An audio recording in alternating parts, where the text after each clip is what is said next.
يا بني إسرائيل اذكروا نعمتي التي أنعمت عليكم وأني فضلتكم على العالمين واتقوا يوما لا تجزي نفس عن نفس شيئا ولا يقبل منها عدل ولا تنفعها شفاعة ولا هم ينصرون وإذ ابتلى إبراهيم ربه بكلمات فأتمهن قال إني جاعلك للناس إماما قال ومن ذريتي قال لا ينال عهد الظالمين وإذ جعلنا البيت مثابة للناس وأمنا واتخذوا من مقام إبراهيم مصلى وعهدنا إلى إبراهيم وإسماعيل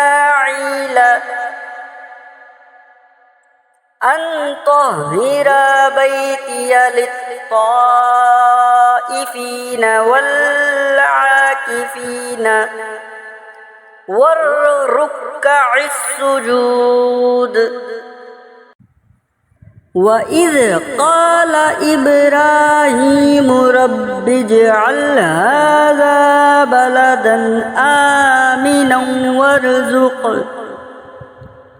أهله من الثمرات من آمن منهم بالله واليوم الآخر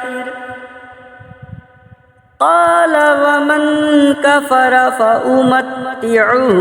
قليلا ثم أضطره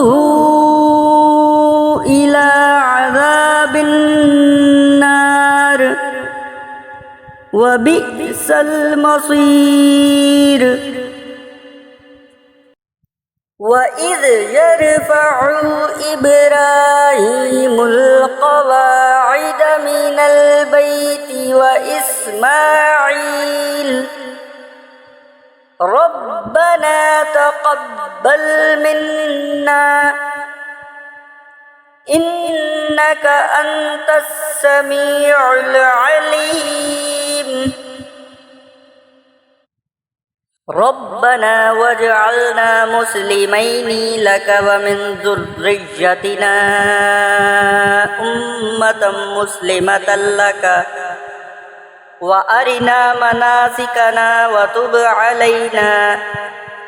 إنك أنت التواب الرحيم ربنا وابعث فيهم رسولا منهم يتلو عليهم آياتك ويعلمهم الكتاب والحكمة ويزكيهم إنك أنت العزيز الحكيم ومن يرغب عن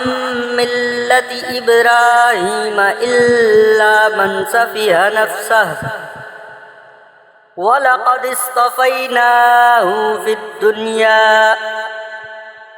وإنه في الآخرة لمن الصالحين إذ قال له ربه أسلم قال أسلمت لرب العالمين ووصى بها إبراهيم بنيه بني ويعقوب يا بني إن الله اصطفى لكم الدين فلا تموتن إلا وأنتم مسلمون أم كنتم شهداء إذ حضر يعقوب الموت إذ قال لبنيه ما تعبدون من بعدي قالوا نعبد إلهك وإله آبائك إبراهيم وإسماعيل وإسحاق إلها واحدا ونحن له مسلمون تلك أمة قد خلت لها ما كسبت ولكم ما كسبتم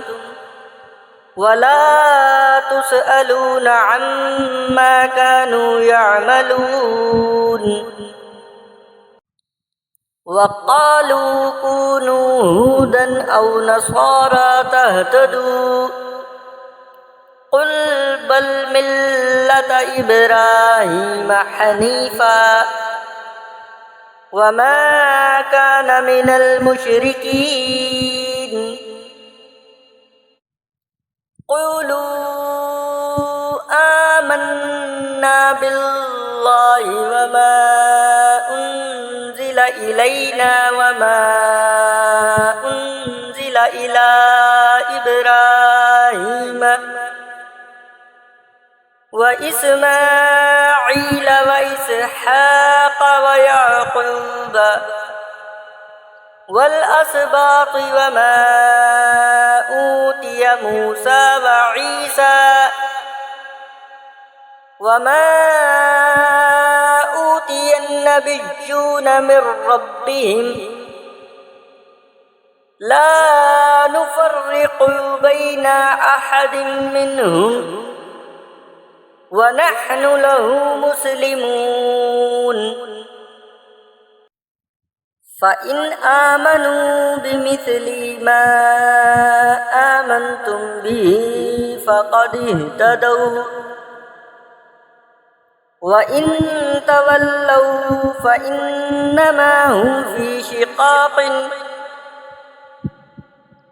فسيكفيكهم الله وهو السميع العليم صبغة الله ومن أحسن من الله صبغة ونحن له عابدون قل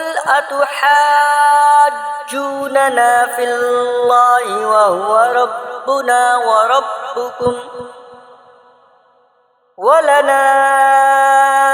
أعمالنا ولكم أعمالكم ونحن له مخلصون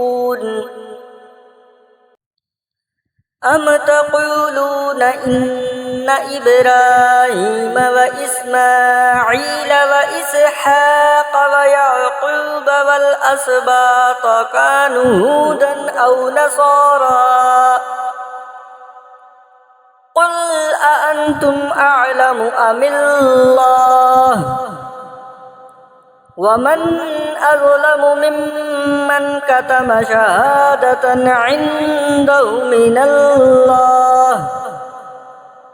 وما الله بغافل عما تعملون